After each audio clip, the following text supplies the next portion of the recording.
हरिभक्तपरायण doctor भाऊंना विनंती आहे त्यांनी बोलायचं.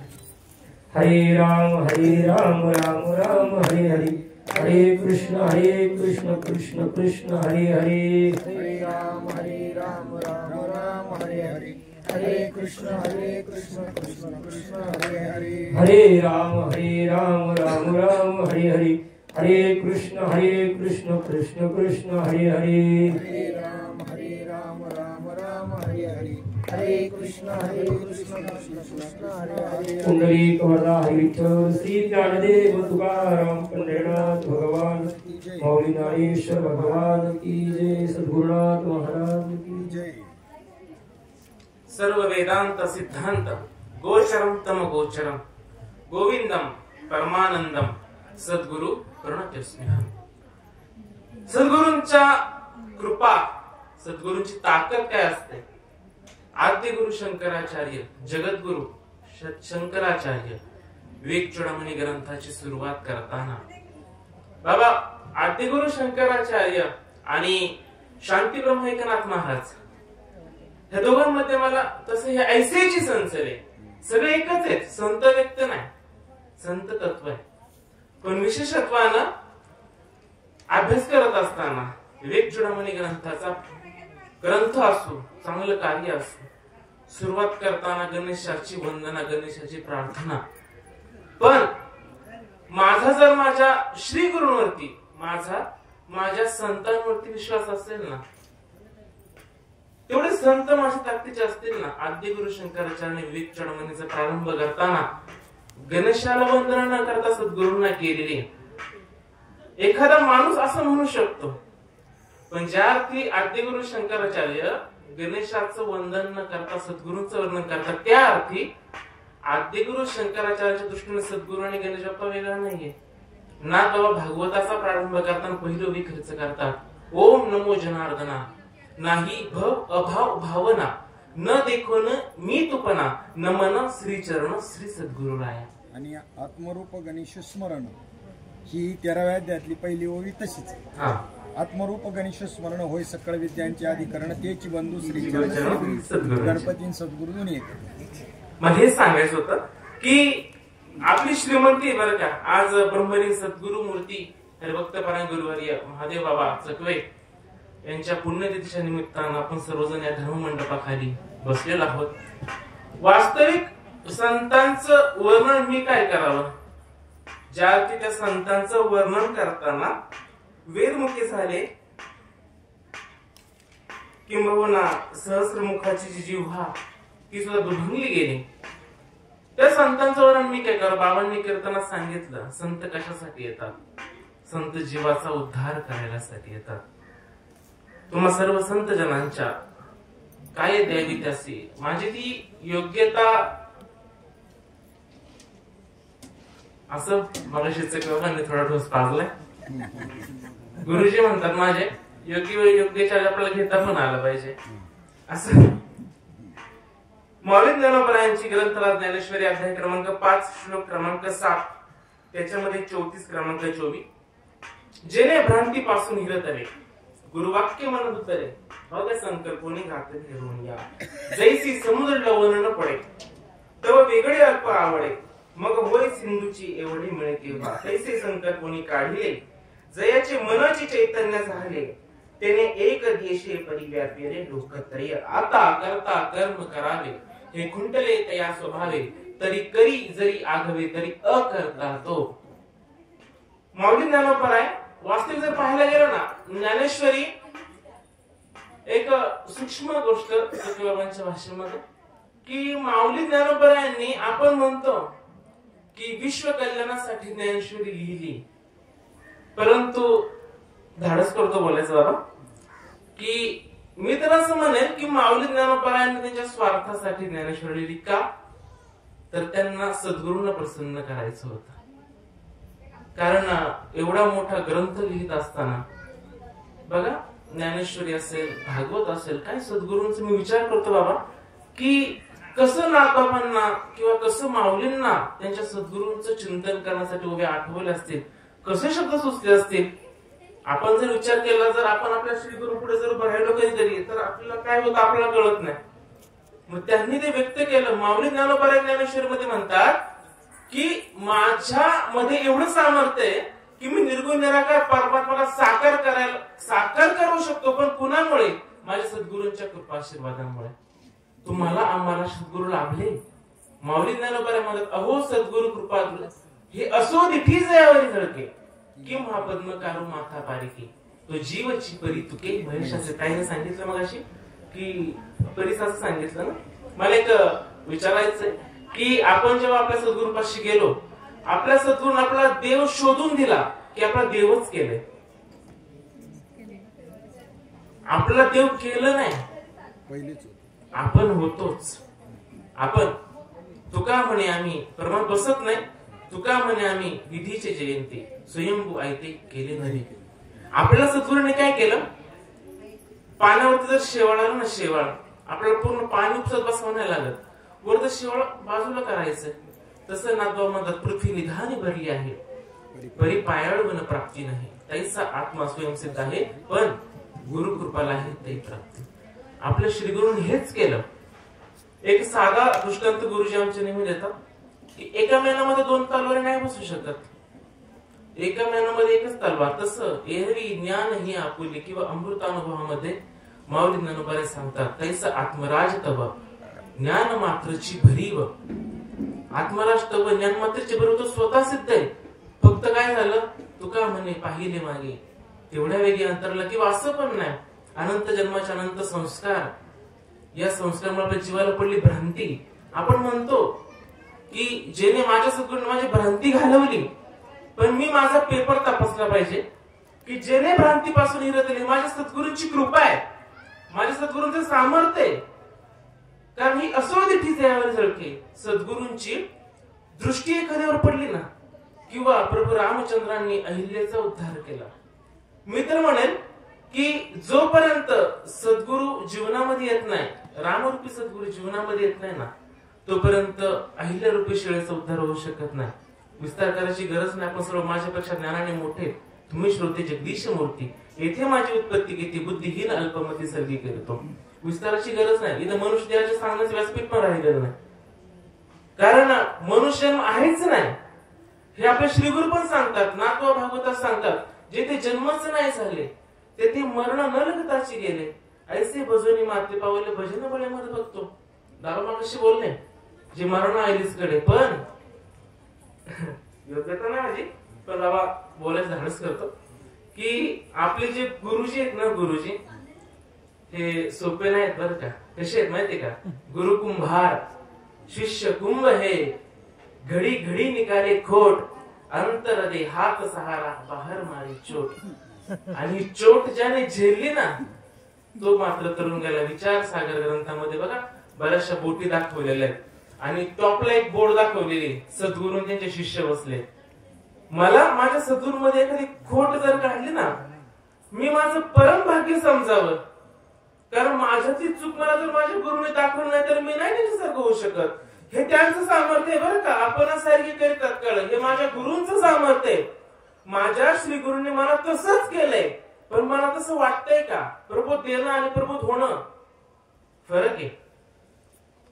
माझ्या सद्गुरूंनी मला केलंय, पण माझी भूमिका नाही. मी मोठ्या हुशारकीने सांगतोय की जेने भ्रांतीपासून हिरतले किंवा मजर होते सद्गुरू, जिने तारेला संसार पुरू, पण माझ्या मनाला वाटतंय की मी संसार सागर तरून गेलेलो आहे. जर वाटत नसेल तर याच्यामध्ये कमीपणा श्रीगुरूंचा आहे की आपला स्वतःचा आहे? याच्यामध्ये 2 भूमिका स्पष्ट होऊ शकतात. जर माझ्या श्रीगुरूंनी मला संसारूपी भवसागर तरून नेलेलं आहे, माझी भूमिका होत नसेल, लंगोटेबाबांच्या भाषेत मी नालायक आहे, आणि माझ्या संतांचं सामर्थ्य आपणासारखे करीती तात्काळ माझ्या श्रीगुरूंनी माझ्या संतांनी मला त्यांच्यासारखं केलंय, पण मी होत नाही. याचा अर्थ माझ्या संतांवरती असलेला अविश्वास आहे. मी म्हणायचंच नाही माझ्या संतांवरती पूर्ण विश्वास आहे, मी माझ्या संतांच्या मी अनन्य शरण आहे, नाही होऊ शकत. कारण संतांनी जी गोष्ट दिली ना, मी बऱ्याचदा विचार करायचो की आपल्याला ही गोष्ट सहज भेटली, तो सहज भेटलेला नाहीये. हे कधी कळलं की ज्यावेळेस विवेक चूडामणी बाबा ग्रंथ वाचला, भाग पहिला आपल्याला आवडत नाही वाचायला. आवडत नाही इंटरेस्ट वाटत नाही का, तर आपल्या स्वरूपाची ओळख, आपल्या स्वरूपाची गोष्ट ऐकायला वाचायला आपल्याला आवडते. आणि विवेक चूडामणीच्या पहिल्या भागामध्ये सद्गुरू कसे असावेत, शिष्य कसं असावं, याच्या पलीकडे जंप म्हणून आपल्याला तसं केलेलं आहे. पण विवेक चूडामणी, विचारसागर, त्याच्यानंतर अपरोक्षानुभूती, भजगोविंदम किंवा हस्तमलक स्तोत्र, आनंद पदावर 14 चौकड्यांचं राज्य, ही पुस्तकं जेव्हा आपण अभ्यासतो ना तेव्हा कळते की गोष्ट प्राप्त करण्यासाठी किती मोठा अट्टाहास आहे. आणि आपल्याला वाटतं आपल्याला सहज भेटले, सहज भेटलेलं नाहीये. इथं बसून मला बोलायला सोपं वाटतंय, मला सहज भेटलेलं नाहीये. ऐकताना आपल्याला वाटतंय मला सहज भेटलेलं नाहीये. पण जेव्हा खरंच आपण आपल्या अंतरंगामध्ये, गरिमेमध्ये झाकू ना, खूप अट्टहास केलाय आपण सुद्धा. नको नको तेवढे तप, अट्टहास, बाबांनी सांगितलं हठयोग, सगळं आपलं झालेलं आहे. आणि त्याची फलश्रुती ऐसी कर्म साम्य दशा, जेत होय गाविरेशा, मग श्री गुरु अपैसा भेटेची गा. श्री गुरुंना सापडावं लागत नाही. आपण म्हणतो मी श्री गुरु केले, मी यांना गुरु केलं, मी त्यांना गुरु केलं. सोडून बोला. कबीरजी म्हणतात की शिष्य गुरु नसतो करत, वास्तविक गुरु हे तत्व आहे आणि ते तत्व निवड करतं. उलट आपण सगळ्यांनी भगवंताच्या, संतांचे आभार व्यक्त केले पाहिजे की हे पंचमहाभूतांचा जो हा देह आहे, भगवंताने त्याच्या कार्य करण्यासाठी आपला निवडलेला आहे. जसं निवडलेला आहे. आपण जर एखाद्या शोरूम मध्ये गेलो तर ती गाडी नाही, आपलं गाडी नाही ठरवत की मला कोणता मालक पाहिजे. मालकाने ठरवायचं मला टाटा पाहिजे, मला मारुती सुझुकी पाहिजे, की मला फॉर्च्युनर पाहिजे. पण ज्याची जशी ऐपत असेल तशी तो घेऊ शकतो. तशी आपली ऐपत ही खूप मोठी आहे. जेव्हा मला नेहमी वाटतं की आपण आपलं डबकं सोडून बाहेर गेलं पाहिजे. आपण समुद्रामध्ये आपले विचार सागर एवढे झाले पाहिजे. जेव्हा आपण बाहेर फिरू ना समाजामध्ये, तेव्हा कळेल की आपण किती श्रीमंत बापाची लेकर आहे. सोपी गोष्ट नाहीये. बाहेर पण फिरायची गरज नाही. घर बसल्या शास्त्र वाचत असताना ह्या गोष्टी लक्षात येतात. अहो, एकनाथी भागवत नावाचा ग्रंथ जर घेतला ना, ते शब्द वाचून देत नाही पुढे एक शब्द दुसरा. गंगेचे पूरच्या पूर लोटायला सुरुवात होते. गुरुजी माझे सांगतात की ज्ञानेश्वरी भागवताला हात लावला का माणसाला करंट लागतो. पण करंट मिळायला माणसाला लागेल की जिवंत माणसाला लागेल. आपलं सद्गुरूने जिवंत केलंय ना. मग तरी पण ज्ञानेश्वरी किंवा भागवत या ग्रंथाला हात लावलं, मला जर करंट शॉक लागत नसेल तर मेले नाहीत. पण हे मनाने मेळवलेत बरं का. आपल्याला आपल्या श्री गुरूंनी जेव्हा विचार केला ना, किंवा समोर बघितलं ना की ह्या बाळाला अनुग्रह द्यायचा आहे, ह्या बाळाला अनुग्रह घ्यायचा, तेव्हाच मग मी तव चित्त थिला श्री गुरु ऐसा दादूला जो दिठी विन आपुल्या बैसवीपदी. माऊली ज्ञानोबा 18 मध्ये सांगतात की माझ्या सद्गुरूंनी झाडाकडे पाहिलं, माझ्या सद्गुरूंनी दगडाकडे पाहिलं तरी त्याचं कल्याण होतं. मी तर जिवंत जागतं चालतं बोलतं चैतन्य. माझ्या श्री गुरूंनी मला काहीच न विचारता, काहीच हालचाल न करता त्यांच्यासारखं केलंय का? त्याचं उत्तर ऐसेची संचले. देव भक्त दोघे एक रूप झाले. पुढे सांगतात मुळीचे अगोदरच एक रूप आहेत. ते एक रूप होऊ शकतील? नाही होऊ शकत. दुसरी ओवी सांगते जैसे समुद्र लवण न पडे तेव्हा वेगळे अल्प आवडे, मग वय सिंधूची एवढी मिळे तेव्हा. माझ्या सद्गुरूंनी माझ्या जीवनामध्ये येऊन मला भ्रांत झाली होती. कोणती भ्रांत झाली आहे? की मी देह किंवा हे माझी आई, माझं वडील, ही सृष्टी, हे सगळं सत्य, ही भ्रांत विसरलं का या थोर झाली हानी. हे मला बोलताना सोपं वाटतंय बाबा की माझ्या सद्गुरूंनी माझी भ्रांतीचं स्वरूप मला माहितीये की मी स्वतःला देह समजत होतो. मला माझी आई दिसते, वडील दिसतो, भाऊ दिसतो, मित्र दिसतो. ही माझी भ्रांती आहे. म्हणजे काय? स्वतःच्या सत्य स्वरूपाला मी विसरून गेलो. ही भ्रांत आहे. माझ्या सद्गुरूंनी ती भ्रांत माझी काढली. सद्गुरूंनी माझ्या भ्रांत काढली, पण ती माझी गेली का? हे खूप महत्वाचं आहे. कारण जेव्हा तुम्ही संत मायबाप हे पुस्तक आहे ना श्रीपाद बाबांचं, त्याच्यानंतर शांतामाईंचं पुस्तक, नवे आपल्याला आहे ना, परवाच्याच प्रवचनाचे वाक्य बोललो मी की विश्व माऊली ज्ञानोबराय होणं आणि जगद्गुरु तुकोबाराय होणं एक वेळ सोपं आहे, पण विश्वमाऊली ज्ञानोबाराय करणं, जगदवंदने जगद्गुरु करणं, अहो 16 वर्षाच्या बालकाला, 16 वर्षाच्या आपल्या लहान भावाला विश्वमाऊली बनवायचंय, त्या निवृत्ती दादाला झोप आली असेल का? तसे सद्गुरू आपल्याला भेटलेत. आपले सद्गुरू जेव्हा आपल्या जीवनात आले ना, तेव्हापासून त्यांची तळमळ आहे. हे कुठे भेटणार नाही आपल्याला. आज जरी आपण आपल्या घरच्यांचं कौतुक आपण ना सांगायचं, प्रत्येकाला माहिती प्रत्येकाच्या देवाखाली किती अंधार आहे. आपले घरचे सुद्धा आपले किती काळजात आपल्याला पण माहिती. पण जेव्हा आपण आपल्या संतांच्या सभेत, आपण आपल्या गुरुबंधूंच्या सोबत असू ना, बाबा मी तर म्हणेल की मी जर एक दिवस हरवलो ना, तुम्हा लोकांच्या घशा काही घास उतरणार नाही. माझ्या घरचे पटापटून मोकळे होतील. हे माझे सख्खे सोयरे, हे माझे नाही कुणाचे कुणी, तुझे नवे रे कोणी, अंती जासे एकल प्राण्या. प्रमाण सोपं आहे, पण विचार केला पाहिजे. आपण येत नाही, आपण जात नाही. नाथ बाबा सांगतात, देही जन्मले बाळकासी, वाढ दिसे दिवसे दिवसी, बाल जन्म नसे आत्म्यासी, वृद्धत्व त्यासी घडेना. आपल्याला बद्धता मुक्तता आहे का? आपल्याला बद्धता मुक्तता काहीच नाही. नाथ बाबा सांगतात, याच तव नगडे बद्धता, बद्धतेच तव गेली मुक्तता, बद्धते मुक्तते पुरता, जाण तत्वता आत्मानी. आपण आद्य गुरु शंकराचार्य हस्तमल स्तोत्र पुस्तक वाचताना कळतं, 5 वर्षाचं मुख्य बालक आद्य गुरु शंकराचार्य जातात, विचारतात कोण आहेस? उत्तर येतं मुख्य बालकाचं.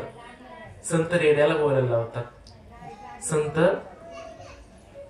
दगडाच्या नंदीतून दूध काढू शकतात, संत भिंतीला चालवू शकतात. आता सुद्धा 2 पायाचे रेडे बोलत नाहीत काय? मग 5 वर्षाच्या हस्तमलाचं उत्तर देणं काय अवघड आहे? ना हम मनुष्यो, मी मनुष्य नाही. नच देव यक्षो, मी देव नाही यक्ष नाही. न ब्राह्मण, ब्राह्मण नाही. न क्षत्रिय, क्षत्रिय नाही. न ब्राह्मण क्षत्रिय वैश्य नाही, शूद्र नाही. नाहम मनुष्यो नच देव यक्षो, न ब्राह्मण क्षत्रिय वैश्य शूद्राहा. ना गृहस्थ न वानस्तो, गृहस्थ न वानस्तो, भिक्षुर न चाहम निज बोध. मी काहीच नाहीये. मी अजून, मला जर देह समजत असेल, मी अजून जर मला, आणि नाही होतो तेवढं जेवढी, म्हणून काकड्यामध्ये एक प्रमाणे संत चरणी भाव धरा, क्षणोक्षणा नामस्मरा. मी विचार केला पाहिजे की मला जे ज्ञान दिलंय, त्या ज्ञानाची मी खरी सेवा करतोय का? त्या ज्ञानाची खरी सेवा म्हणजे काय? की 21,600 वेळा जो श्वास येतोय ना, ह्या श्वासावरती आपलं फक्त लक्ष ठेवायला सद्गुरूंनी सांगितलेलं. आपले किती श्वास रिकामे जात असतील विचार करतोय आपण? आपल्याला, मला, मी कोणाच्या, गुरुजी सांगतात माझे, आपण कोणाच्या भिंतीवर वळंबाला जायचं नाही. आपण किती पाण्यात आहे आपण तपासा. आणि माझी ती अवकात पण नाही कुणाला काय बोलायची. काय सांगत हो तुम्ही?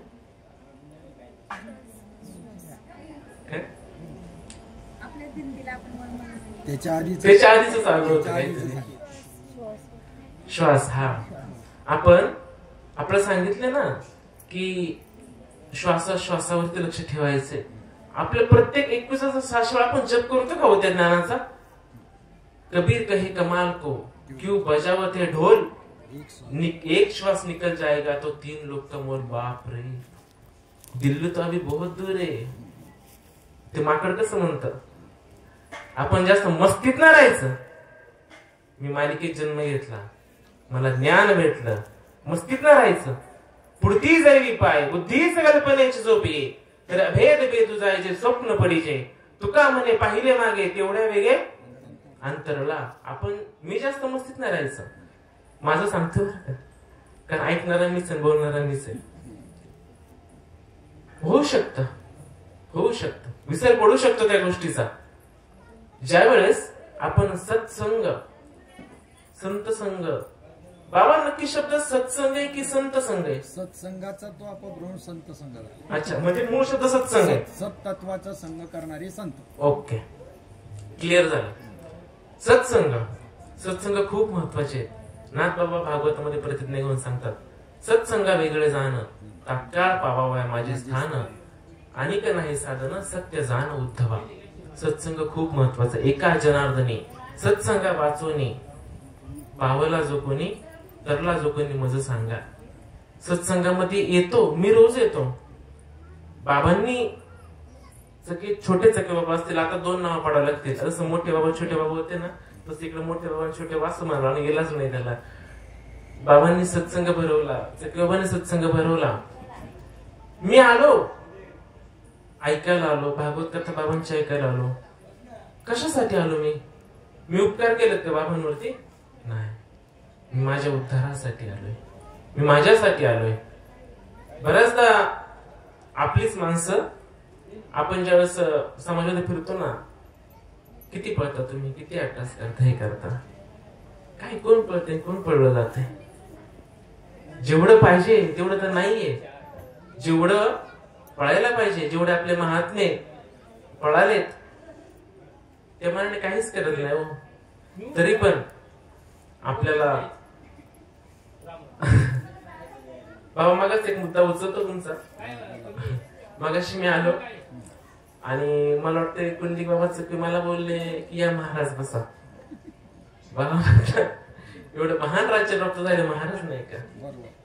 मगाशीच म्हटलो, गुरु कुंभार शिष्य कुंभार. आपण महाराज नाही, आपण बाबा नाही, आपण बुवा नाही. मोठे बाबा सांगायचे, ज्या दिवशी तुम्ही स्वतःला बाबा बुवा महाराज समजाल ना, त्या दिवशी संपलं. म्हणून पुढती जरी पाय बुद्धीच कल्पनेची झोप ये. बोलायला बाबा लय काय काय सुचत. आपल्याला जर एखाद्या कार्यक्रम पत्रिकेत नाव जर नसेल ना, नाव एखादा पॅम्पलेट जर आलं ना, आपण पहिलं बघतो माझं नाव आहे का पॅम्पलेट मध्ये, है ना. मग आपण म्हणायचं कशाने भ्रांतीपासून निरतले. गेली का भ्रांत माझी भ्रांत तर तशीच आहे. मला पटकन कोण आई साहेब खाऊ कधी शिवी दिलं तर मला खाली उतरलं बघतोस तुमच्याकडे. मग मी म्हणायचं का जेने भ्रांतीपासून निरतले. माझी भ्रांतच जात नाही, जातच नाही. नाथबाबा म्हणतात, तात्काळ होईचे ब्रह्मपूर्ण हे प्राप्तीचे सुगम साधन. पुढच्या 2 वेळा खूप महत्वाचे आपल्यासाठी. हे कोणाही न करवे जाणं लोकेशन आधार जनासी. आपल्याला वाटतं मला कीर्तनाच्या तारखा यावा, मला प्रवचनाच्या तारखा यावा, पण नाही हो. मी तर म्हणेल तत्वज्ञानावरती ती व्यक्ती बोलू शकते किंवा ब्रह्मतत्वावरती तीच व्यक्ती पोट तितके बोलू शकते जिला 10% तरी अनुभव आलेला आहे. आणि आपल्या संतांनी 10% अनुभव आणून दिला बरं का. मगाशी बाबा बोलले, एक अनुभव आहे आणि एक अनुवाद आहे. समाजामध्ये अनुवाद प्रचंड आहे, अनुभव शून्य आहे. आपल्याकडे अनुभव आधी आहे आणि मग अनुवाद आहे. बरेचसे लोक कीर्तन आणि प्रवचन शिकण्यासाठी खास आनंद संप्रदाय देतात. ही आपल्या बापाची श्रीमंती हो. मगाशी बघितलं आपण, विदेही संत बसले होते इथे व्यासपीठावरती, कसे बोलत होते. असं झालं पाहिजे. डोंगरगावची शिंदादा उदाहरण देतात नाही एकदा, की संध्याकाळची जर वेळ झाली, 7 वाजले 8 वाजले, आपण घरामध्ये दिवा लावतो, दिवा है ना. तो दिवा सगळ्या घराला प्रकाशमान करतो. त्या दिव्याला हे माहित असतं ना की मी घर प्रकाशमान केले. ज्या दिव्याने घर प्रकाशमान केले त्या दिव्याला माहिती का की त्याने घर प्रकाशमान केले. त्या दिव्यासारखं आपण व्हायचं. जाणीव नेणीव ज्ञान गिळूनी गावा गोविंदुगा जेने भ्रांतीपासून रतले. कधी कधी बाबा ह्या ओव्या म्हणायला, विचार करायला माझ्या अंतरंगाचं डोकं ना मला लाज वाटते हो. की माझ्या बापाची श्रीमंती एवढी मोठी असून, माझ्या वडिलांचं सामर्थ्य एवढं मोठं असून मी का अजून त्या योग्यतेचं होत नाही. आठवेगुरु शंकराचार्यांचं उदाहरण द्यायचं झालं ना, बाबांनी सांगितलं कीर्तन एक मलवंशच आहे, एक ज्ञानवंशच आहे. अहो संतांच्या रक्तमाशाचा असून उपयोग नाही नुसता. कुणाची टीका करतोय, कुणाचा निषेध करतोय असं नाही बरं का. आदिगुरु शंकरच्या गळ्यामध्ये रुद्राक्षाची माळ होती. 24 तास त्यांच्या सोबत असायची. पण त्याचे प्रमुख 4 शिष्य त्यांना ओळखलं जाते फक्त. रुद्राक्षाची माळेला कोण विचारत नाही. तसं आपल्याला संतांच्या रक्तमासाचं नसलं ना, बाबांच्या पाशी संतांचे ज्ञानवंशच खरे आपण आहेत. का तर त्यांनी जे ज्ञान दिलंय त्या ज्ञानावरती आपण सगळेजण चालतोय. हरकत नाही, डळमळीत होणार, वेळ प्रसंगी आपल्यावरती संकट कोसळणार आणि संतांचं कमिटमेंट बर का, जसं जसं आपण आपल्या ध्येयाच्या दिशेच्या जवळ जाऊ ना तसे तसे आपला आघात जास्त होणार आहे. पण जो गेलियाची सेन करी, पुढे जो गेलियाची सेन करी, न धरता न पवता न चाड धरी, जो सुनिश्चळू अंतरी मेरू जायचा. मला एखादी गोष्ट नाही भेटली त्याच्यावर जो खेद करत नाही, एखादी गोष्ट मला भेटली त्याच्यावर तो आनंद व्यक्त करत नाही, कारण तो अंतरंगामध्ये शांत झालेला असतो. आपल्याला एखादा वाईट प्रसंग घडला, आपल्या बरोबर एखादी गोष्ट घडली, आपल्याला जर संतांनी सांगितलंय की जगच खोट आहे, मग या खोट्या जगामध्ये जे काही, बाबा वेळ झाला सांगा, या खोट्या जगामध्ये आपल्यावरती जे प्रसंग पडतात ते प्रसंग खरे आहेत ना? खरे आहेत का प्रसंग ते? तरी पण अहो बाहेरच्यांचं सोडा, आपण आपल्यापाशी पाहायचं. आपल्यावर एखादा प्रसंग आला, माझ्या संताने सांगितलंय ब्रह्म सत्यम जगन मिथ्ये देवम रूपो विनिश्चयः सोयम नित्य नित्य वस्तु विवेकाः समुदायतः. विवेक चुडामणी. माझ्या संतांनी सांगितले ब्रह्म सत्य जगत मिथ्या आहे. माझे गुरुबंधू भेटले, माझे आईसाहेब भेटले, मी बाबांच्या सानिध्यात असलो की बाबा ब्रह्म सत्य जगत मिथ्या आहे. पण त्याच बाबांपासून बाजूला गेलो, एखादा प्रसंग घडला, एखाद्याने शिवी दिली, एखाद्याचं काय आपलं संकट आलं का, आपण त्या खोट्या जगातले खोटे प्रसंग ते खरे म्हणून हाताश होऊन बसतो. त्यावेळेस कुठे जातो आपला बोध? दृढीकरण होणं गरजेचं आहे. जोपर्यंत दृढीकरण होत नाही ना तोपर्यंत भ्रांत अप्रांत हे खेळ चालत राहणार. माया बळी टाकीन काट कलेजा खाय, ही माया सावधच आहे. एकदा का भगवंताच्या नामस्मरणापासून एक सेकंद बाजूला गेलो ना लगेच ती ताब्यात आणते. कारण का? माया म्हणजे कोण आहे? माया म्हणजे भगवत शक्ती. अध्याय क्रमांक 2 एकनाथी भागवत. माया म्हणजे भगवत शक्ती. भगवत भजने तिची निवृत्ती, जेथे आन उपाय नाही चालती, भक्ती सुखे तरती हरी माया. हरीची माया हरी भजने, हरी भक्ती सुखेची तरणे, हेच माझे परम गुह्य अर्जुना कारणे, गीते माझी मी सांगितले. हे गुह्य आहे. माया म्हणजे भगवंताची ताकद आहे, सोपी नाही. पण त्या मायेला जर वाद करायचा असेल, मायाचा जर प्रभाव आपला होऊन द्यायचा नसेल, भगवंताचं एकच नाम तेवढं प्रभावशाली. पण त्या नामापासून थोडं बाजूला गेलं की माया घात करते. मग आपण बघायचं 21,600 वेळामध्ये प्रत्येक श्वासामध्ये आपण भगवंताच्या नामस्मरणामध्ये आहे का? मग ती माया आपल्यावर किती कार्य करत असेल. पण तरी पण आपल्या सद्गुरूंचं ते सामर्थ्य, आपण किती नामस्मरण नाही केलं, किती आपण नाही तत्वशी कृप सद्गुरूच्या जवळ राहिलो ना, तरी तयाबरी श्री गुरु करती जे अंगीकारो, तो होऊन ठाके संसारो मोक्षमय. त्यांनी अंगीकार केलेला आहे. परमार्थ बाबांनी करायचं आणि आपण फक्त नाव लावून द्यायचं. जसं आपले वडील आहेत ना, शेती करतात, पण 7-12 मुलांना आपाप येतो. विनोदाची गोष्ट नाही, आपल्याला पण तेवढाच अट्टास करावा लागणार आहे. सद्गुरूंचं सामर्थ्य आहे. संत आपल्याला भ्रांतीपासून, जीवाला पडलेलं स्वप्न शिव जीव दशेवरती आला आणि स्वतःला देह समजायला लागला. ही भ्रांत माझ्या सद्गुरूंनी काढली. गुरु वाक्य दिलं, तत्वमसी महावाक्य दिलं. त्याच्याने सद्गुरू आपली जी भ्रांत झालेली ती काढून टाकतात. पुढे दृष्टांत देतात. एकाच सोबत दृष्टांत सिद्धांत दिलेला आहे की मिठाचा खडा आहे, जोपर्यंत पाण्यात पडत नाही तोपर्यंत तो वेगळा आहे. पण तोच मिठाचा खडा समुद्रात पडला की तो काय होतो? समुद्र ओढून जातो. तसं आपल्या सद्गुरूंनी, आपले सद्गुरू सागर आहेत आणि आपण गंगा समजू. जीव शिव दोन्ही हरी रूपी तरंग, सिंधू तो अभंग. आपले सद्गुरू सागर आहेत आणि आपण गंगा आहे. आपण धावत धावत त्यांच्यापर्यंत गेलो आणि कृपच झालं. नाथबाबा भागवताच्या पहिल्या अध्यायात सांगतात, जैसा सागरा माझी सागरी, उठती लहरीची आहे लहरी, तैसा शब्द स्वरूपाकारी स्वरूपावरी शोभत ओवी. बसत नाही एवढी, पण मला सांगायचं काय, आपण गंगा आहे आणि आपले सद्गुरू सागर आहेत आणि आपली गंगा त्या सागरात जाऊन मिळालेली आहे. असं जे आपल्या सेवेसाठी बाबांच्या पुण्यतिथीच्या निमित्तानं आपल्या संत वृंदांच्या चरण रजकरणांची सेवा घेण्यासाठी निवडलेली ओवी अध्याय क्रमांक 5 श्लोक क्रमांक 7 आणि त्यातील 34 आणि 35 क्रमांकाची 2 ओळी आपल्या सेवेसाठी निवडल्या होत्या. बघा, जर काही माझी योग्यता गुरु कुंभार शिष्य कुंभ हे नाही हात घालत त्या गोष्टीला, मी माझ्याकडून जर काही वाईट वाटलं असेल, काही एखाद्याच्या भावना दुखवल्या गेल्या असतील, ते पण माझ्या सद्गुरूंचे. कारण मी काहीच करत नाही. माझ्या मुखातून मी जर काही करत नाही, चाले हे शरीर तयांची असत्य. कोणाच्या सत्य नाही म्हणायचं आपण. आता आपल्याला माहिती कोणा सत्याने चालते. माझ्या मुखातून माझ्या सद्गुरू, माझ्या मुखातून जे वाईट पडलं असेल ना ते सुद्धा माझ्या सद्गुरूंचं, जे चांगलं असेल ते पण माझ्या सद्गुरूंचं. झालेल्या सेवा तुम्हा सर्व संत मायबापांच्या, सच्चिदानंद श्रीपाद बाबा, सच्चिदानंद रामदास बाबा, सच्चिदानंद महादेव बाबा, तुम्हा सर्व संत मंदिराच्या नावाती समर्पित करून माझ्या छोट्याशा सेवेला पूर्ण विराम देतो. पुंडलिक वरदा विठ्ठल श्री ज्ञानदेव तुकाराम पंढरीनाथ भगवान की जय. धन्यवाद. आदरणीय हरिभक्तीपरायण डॉक्टर डुंबरे साहेब, इतकं सुंदर ज्ञानबोध त्यांनी तुमच्या आमच्या समोर देण्याचा प्रयत्न केला. किती वेळ जरी बोलायला